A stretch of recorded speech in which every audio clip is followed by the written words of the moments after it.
Quand j'ai senti la sensation du décollage pour la première fois dans l'avion, j'ai trouvé ça génial et j'ai dit à mes parents, je veux être pilote. À leur grand désespoir, mais... Et le rêve s'est réalisé il y a plus de 15 ans. Steve est devenu pilote dans une société luxembourgeoise d'aide médicale aérienne et de services de rapatriement. Donc voilà, quand on m'appelle, j'ai globalement un quart d'heure pour me préparer, donc ma combi de vol est prête. Et derrière, j'ai mes affaires, mon sac à dos et ma valise qui sont vraiment directement prêts pour partir. Il traverse la frontière pour rejoindre son Learjet 45, un jet privé transformé en avion ambulance. Il a à peu près 5 heures d'autonomie en moyenne. Et on vole à une altitude de 12 000 mètres et à une vitesse de 850 km/h à peu près. Alors on peut transporter 2 patients. Généralement on utilise un patient de soins intensifs et un patient, on va dire, normalement médicalisé. En plus du transport de personnes, le transport d'organes fait partie des missions de Steve. Et ces vols se font souvent dans des conditions très particulières. Comme c'est la plupart du temps les vols organes, ça se passe la nuit.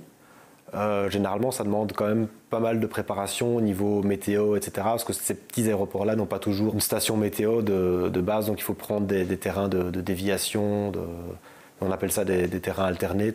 Et durant ces vols, alors qu'il glisse sur l'atmosphère, Steve en profite pour prendre le ciel en images. Généralement, je prends la photo comme ceci, ou comme ceci, ou alors devant. Des images qu'il diffuse ensuite sur les réseaux sociaux, une façon de partager son privilège de pilote. On voit tellement de belles choses avec la forme des nuages, leur évolution, l'évolution des lumières, que ça donne envie de faire des photos et de les partager pour les gens qui n'ont pas la chance de voler comme nous, et encore moins maintenant avec le coronavirus. J'ai même des amis pilotes qui me disent que j'ai de la chance d'encore voir les couchers de soleil depuis mon avion, parce qu'ils ne volent plus. Mais c'est une façon aussi pour Steve de faire passer un petit message depuis ses 12 000 mètres d'altitude. C'est partager la beauté de notre planète, on va dire, la beauté de ce que nous, on peut voir et qui est parfois caché aux autres personnes.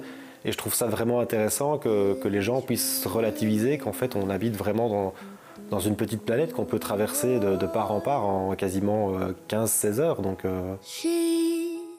l'humain a vraiment changé l'image de la Terre. Si on part d'ici par exemple de Luxembourg jusque dans le sud de l'Espagne, on marque bien notre passage d'être humain sur Terre.